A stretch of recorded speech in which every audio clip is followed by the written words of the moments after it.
Doctor Abdul Hai رحمۃ اللہ علیہ نے ایک مرتبہ فرمایا کہ جب آدمی کو کوئی دکھ اور پریشانی ہو یا کوئی بیماری ہو یا کوئی ضرورت اور حاجت ہو تو اللہ تعالیٰ سے دعا تو کرنی چاہیے، یا اللہ میری اس حاجت کو پورا فرما دیجئے، میری اس بیماری پریشانی کو دور فرما دیجئے۔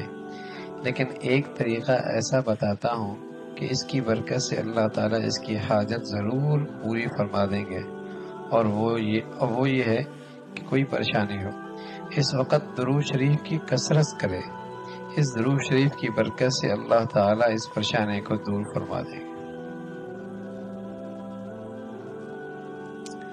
یعنی پریشانی دور کرنے کا وظیفہ کثرت کے ساتھ اس درود شریف کا اہتمام کرے، دعا بھی کرے لیکن درود شریف کی کثرت کرے۔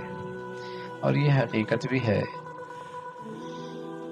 کہ ہماری دعا کی قبولیت میں ایک دو بات تو ہو سکتی ہے کہ پتہ نہیں قبول ہوئی یا نہ ہوئی، یہ خیال تو ہو سکتا ہے، لیکن جو دعا اللہ کے نبی کے حق میں ہوئی اس کے قبولیت میں تو کوئی شک ہی نہیں۔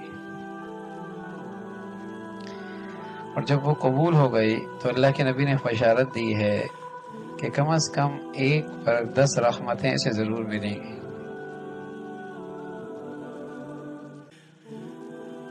10 رحمتیں ضرور ملیں گی۔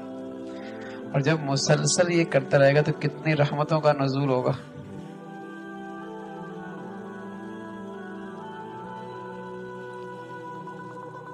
یہی بات ایک مرتبہ میں نے پڑھا ہے، شیخ الحدیث رحمۃ اللہ علیہ، مولانا زکریا رحمۃ اللہ علیہ نے لکھی کہ مشکل گھڑی میں درود شریف کی کثرت، اس کی برکت سے اللہ اس مشکل کو آسان فرما دیتے ہیں، پریشانی سے نجات دے دیتے ہیں اور مسئلہ حل ہونے لگتا ہے۔ کثرت سے درود شریف۔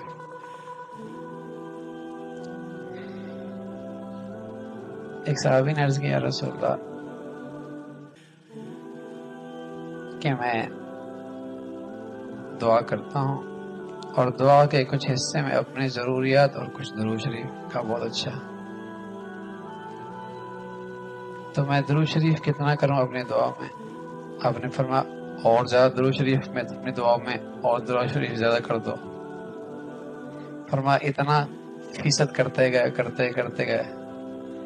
آخر نے فرمایا کہ ساری دعا میں درود شریف پڑھ لو۔ فرمائی تو اللہ کو بہت زیادہ پسند ہے۔